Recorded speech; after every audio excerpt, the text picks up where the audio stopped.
From prison cells to battlefields. From the palace to the Colosseum. Discover how Marcus Aurelius and Epictetus turned every hardship into a path to greatness. What could men from 2,000 years ago possibly teach us today? It almost sounds unbelievable, right? An emperor of Rome, a humble slave, a playwright. These figures lived in a completely different world, on another continent, in a society and era so unlike ours. How could their wisdom possibly resonate with modern life?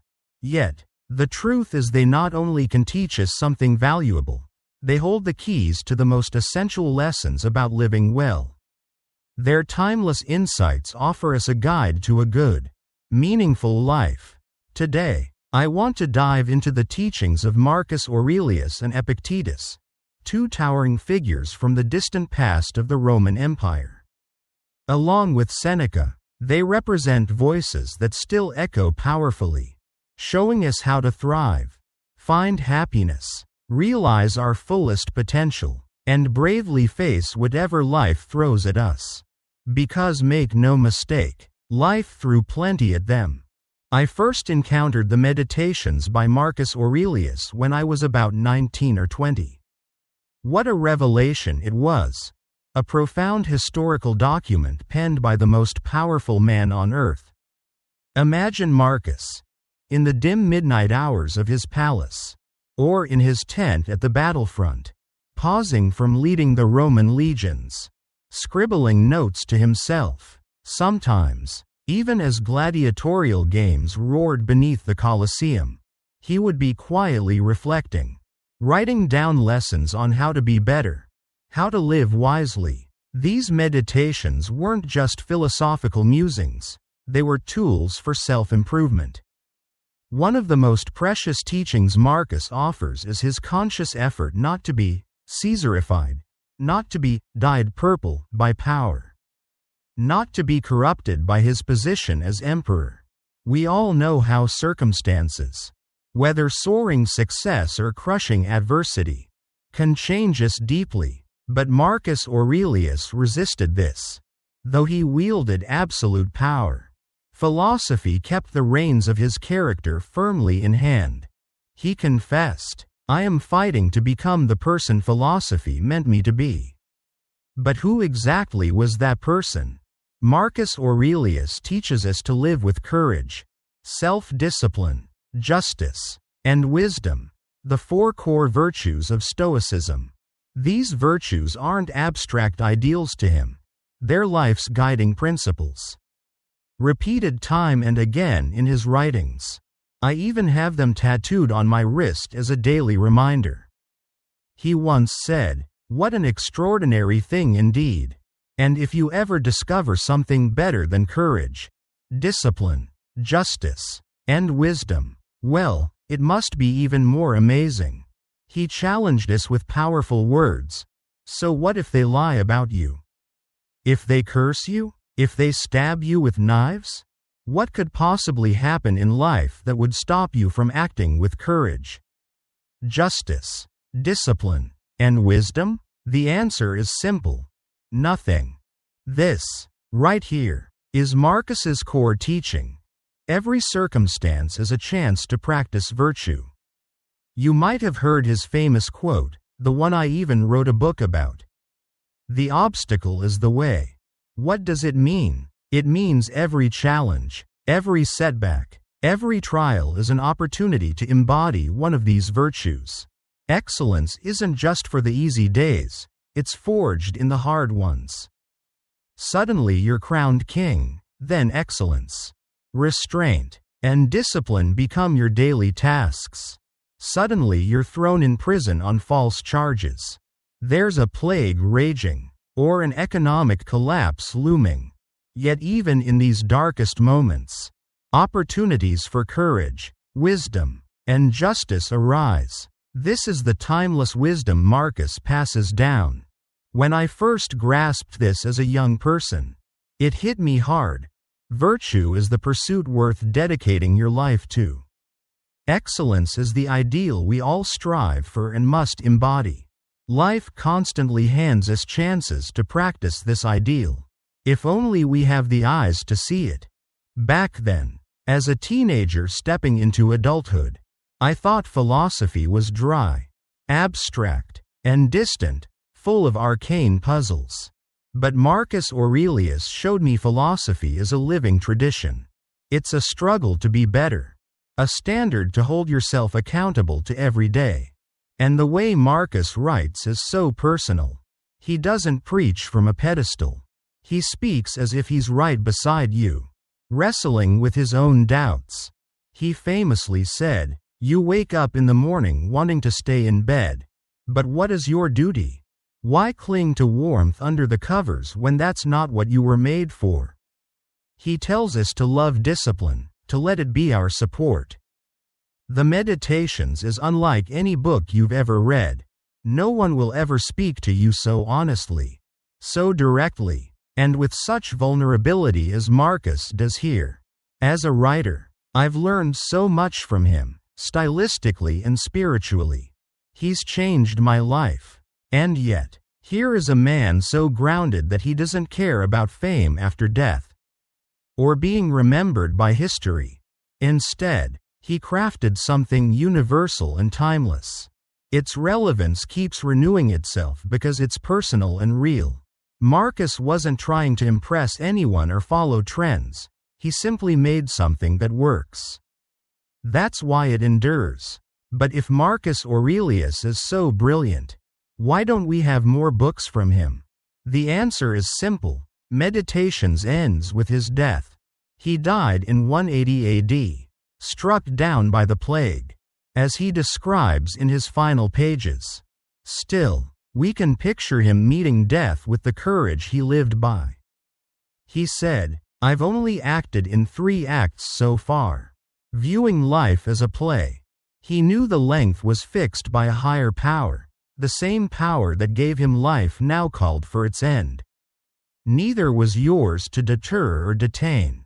He wrote, "So make your exit with grace, the same grace shown to you." Marcus Aurelius was far from being just a pen and ink philosopher. He didn't sit on the sidelines or hide away in some lofty ivory tower. No, he was a man of action, a leader in the truest sense.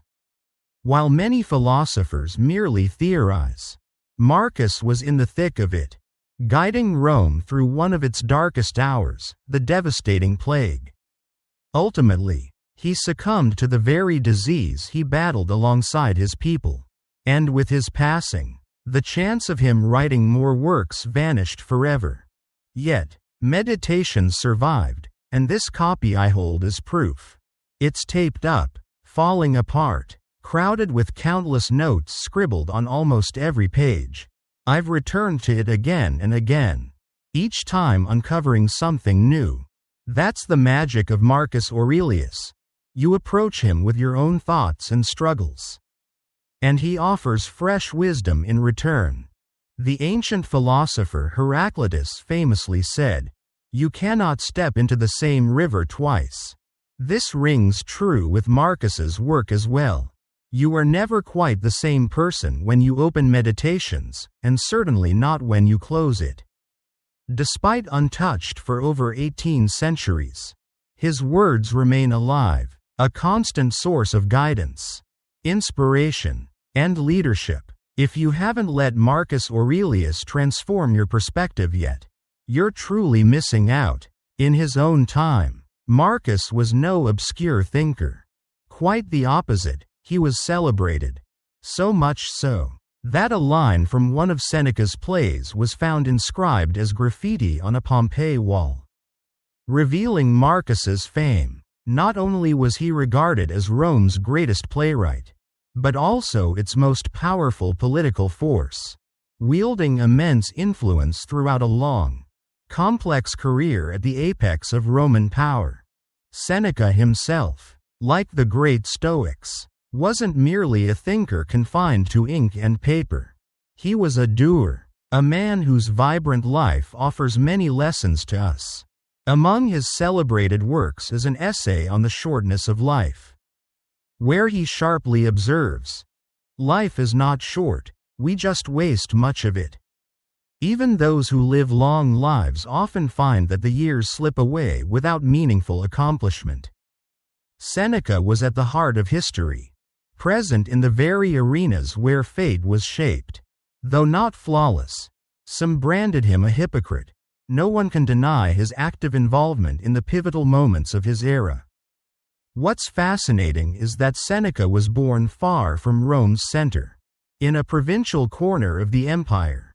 Yet, he rose to become a beloved philosopher, only to be executed by the state he once served. His life brings to mind another towering figure born the same year, Jesus. Both met tragic, heroic ends that echo through history. Seneca has so much to teach us, especially about the precious brevity of life. His writings include a treasure trove of letters, essays, and consolations, letters to friends grieving, guides on navigating sorrow, and timeless reflections on human nature. One of my personal favorites is Seneca's essay on tranquility. He introduces a Greek word, eimia, which encapsulates a profound state, a deep sense of the path you are on in life.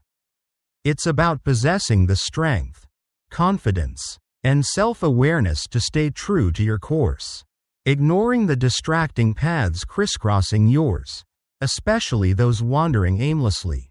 If we could all embrace Seneca's eimia, understanding why we are here, what matters most, and what lies within our control, it would mark a monumental breakthrough in how we live.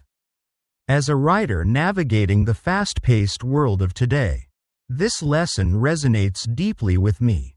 The success of others, the chatter about me, passing trends, none of it should dictate what I wake up to do each day.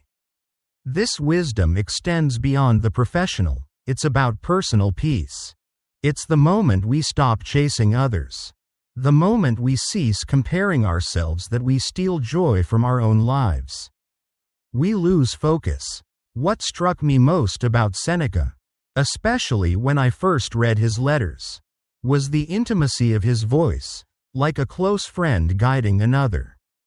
He makes philosophy approachable and deeply human. When asked how he knows he's progressing as a philosopher, Seneca answers simply, "Because I am becoming a better friend to myself." If you imagine Stoicism as a harsh, joyless doctrine, something that drains life's color and beats you down, you've missed the point. Seneca, among the Stoics, strikes me as the happiest. In fact, he's surprisingly Epicurean. He quotes Epictetus, his supposed rival, freely and with admiration. Seneca famously said, "I'll quote a bad author if the line is good." He wanted to read like a spy in enemy territory, gathering wisdom wherever it could be found. He loved life, ideas, thinking, and most of all, helping others. He wrote daily letters to his friend Lucilius, proposing a pact. Every day, let's exchange something, a thought or insight, that makes us a little stronger, a little wiser, better equipped to face death or adversity. That is the path to wisdom. And that spirit is the foundation on which I built the Stoic journey. My own philosophical practice is shaped not by grand revelations or deep dives, but by simple daily progress, finding one small truth each day that lifts me up. If I can find just one powerful insight each day, that's enough to keep me grounded. Seneca reminds us that we should linger on the works of these master thinkers, not rush through them, but come back again and again, letting their wisdom sink deep into our minds and hearts. My copy of Seneca is well worn. My copy of Marcus Aurelius is equally loved. You've got to digest these works slowly, letting them wash over you like a steady tide. Come back time and time again, because every reading reveals something new. Seneca warns us about the temptations and compromises that can creep into our lives. He himself wasn't perfect. In fact, I believe he was somewhat corrupted by his role in public service. And he openly admits falling short of his own ideals. He embodied the struggle between aspiration and reality. He famously said, "It's hard to get someone to understand something when their salary depends on them not understanding it." Other Stoics, those more distant from the corrupting influence of Nero's court, saw more clearly the dangers Nero posed, the poisonous power that twisted even the strongest minds. Epictetus was one such Stoic, and Thrasea another. Seneca, though, convinced himself he was making a positive difference, that he was the adult in the room. His honesty teaches us a vital lesson: it's okay to fall short of our ideals. It's good to have ideals, even if we fail to reach them.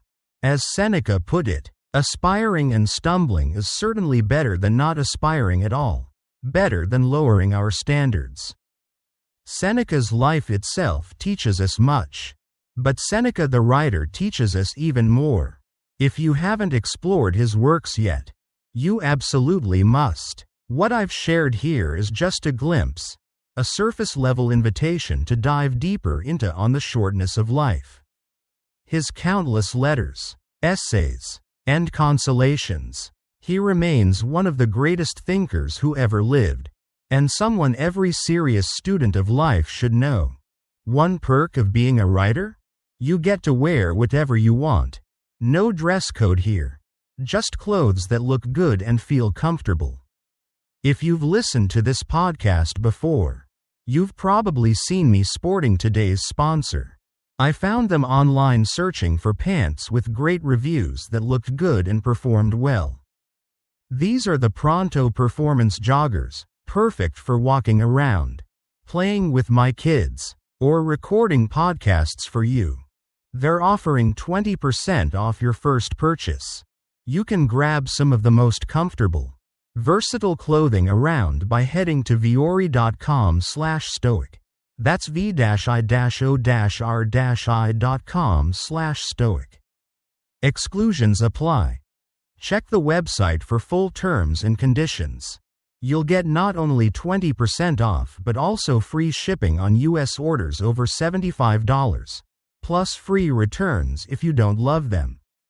Visit viore.com/stoic and discover why Viore clothing has become my go-to. Now, back to our story, one of the most remarkable partnerships in history. The only comparison I can think of is when Abraham Lincoln invited Frederick Douglass to dine at the White House, a powerful symbol of unlikely but transformative connection. Imagine Marcus Aurelius, the most powerful man in Rome, the emperor himself, counting among his closest philosophical influences a former slave named Epictetus. How did this connection come to be? How did Marcus first encounter Epictetus's wisdom? The answer is surprisingly simple, and it's the same way many of us have been introduced to these teachings over the centuries. Marcus credits his beloved philosophy teacher Rusticus. He expresses deep gratitude for Rusticus's influence, for teaching him to read carefully and attentively. Not merely skimming for general ideas but engaging deeply. And, most importantly, for introducing him to Epictetus's lectures, even lending him his personal copy. Nearly 2,000 years ago, Rusticus urged Marcus, "You have to check out this philosopher, Epictetus." In fact, Rusticus may himself have studied under Epictetus. Epictetus had been banished from Rome along with other philosophers roughly a generation earlier. Yet he went on to establish himself as an influential teacher and thinker, reaching even the philosopher king. Marcus Aurelius. Epictetus lived during Seneca's time and would have witnessed Nero's administration from a very different vantage point. This perspective offers us powerful lessons. Despite being a slave, Epictetus had no control over his body, income, or freedom. But looking around Nero's court, he observed wealthy, ambitious men consumed by fear, sycophancy, and addiction to pleasure. Remarkably, he realized he might be freer than these men.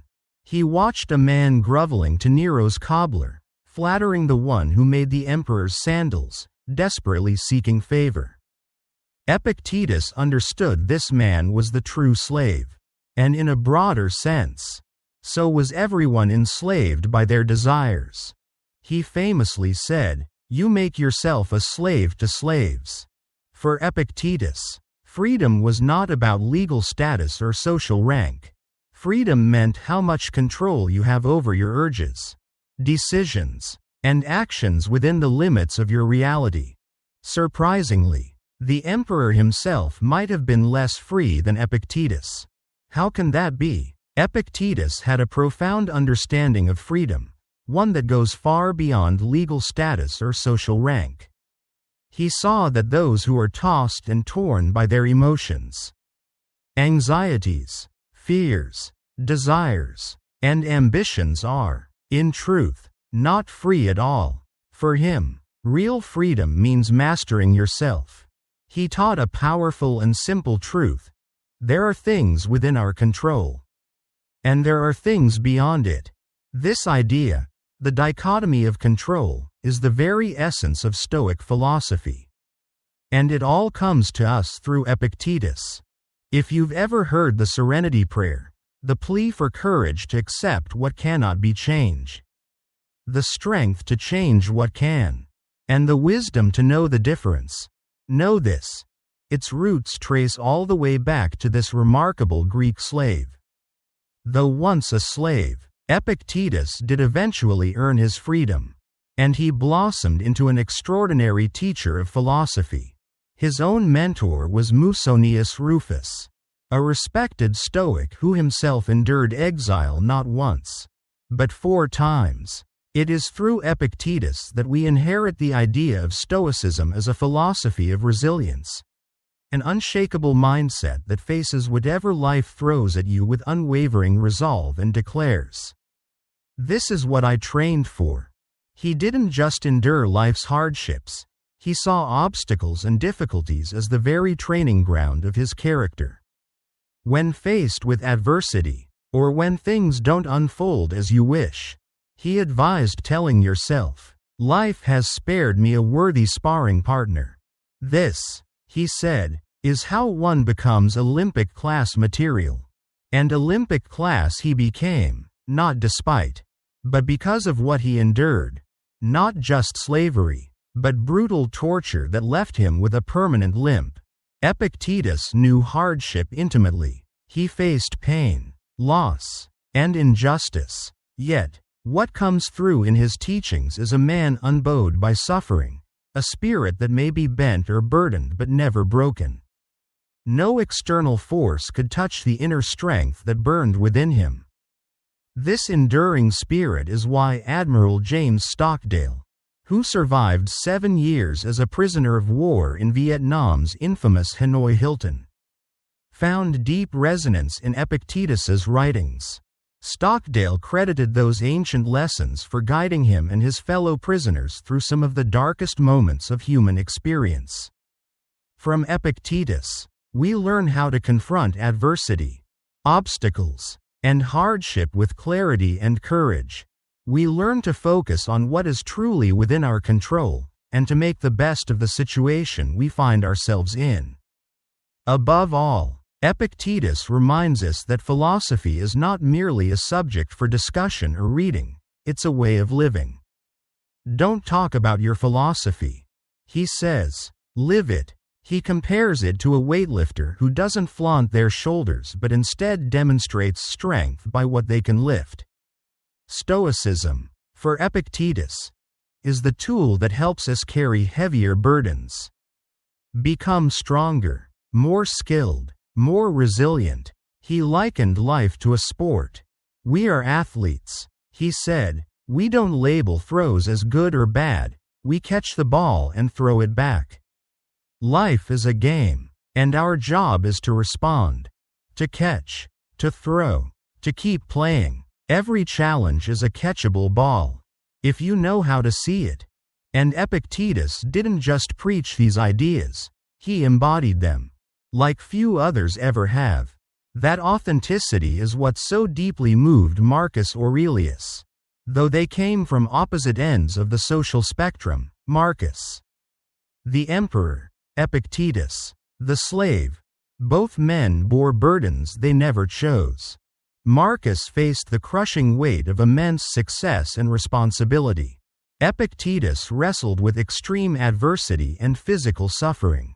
Yet, both saw their trials as sparring partners, challenges to rise above and opportunities to become greater.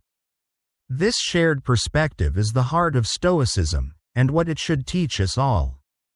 There's a powerful exercise that Marcus Aurelius learned from Epictetus, one that he quotes directly in his Meditations. Marcus advises, when you tuck your child into bed at night, pause and remind yourself, they may not make it until the morning. At first glance, this might sound harsh or even cold, but it's far from that. Neither Epictetus nor Marcus lacked love or care for their children. Rather, they were practicing a profound Stoic discipline called memento mori, the art of remembering mortality. Life is fleeting. Any moment could be our last. By reminding themselves of this truth, especially in the intimate context of family, they cultivated a deep appreciation for the present.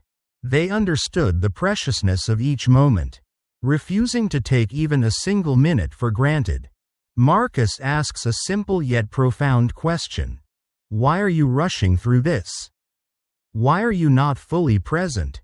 Through the hardships Epictetus endured, through the fragility of life he so clearly witnessed, he passed down to Marcus, and through Marcus, to us centuries later, a timeless lesson. Cherish every moment. Live fully, because our time here is limited. This is the essence of memento mori. Life is incredibly short. So, how much longer will you wait to truly live? Epictetus challenges us with this call to action. Live until you demand the best of yourself. This wisdom isn't just from Epictetus alone. It's a gift from all the great Stoics. And we are fortunate that Epictetus had a devoted student named Arrian, who recorded his teachings. These records survive as the discourses, and also as a condensed manual called the Enchiridion, a handbook meant for self-defense. Both philosophical and practical, it is through these texts that the profound wisdom of Epictetus traveled from teacher to student, from Epictetus to Rusticus, then to Marcus Aurelius, and now, hopefully, to you. When I first encountered Epictetus, I was just 20 years old. Now, every day, I share the teachings of Epictetus, Marcus Aurelius, and Seneca with hundreds of thousands of people worldwide. If you want more Stoic wisdom delivered straight to your inbox, you can sign up at the Stoic Journey. It's completely free, and you can unsubscribe anytime. We'd be honored to have you join our community.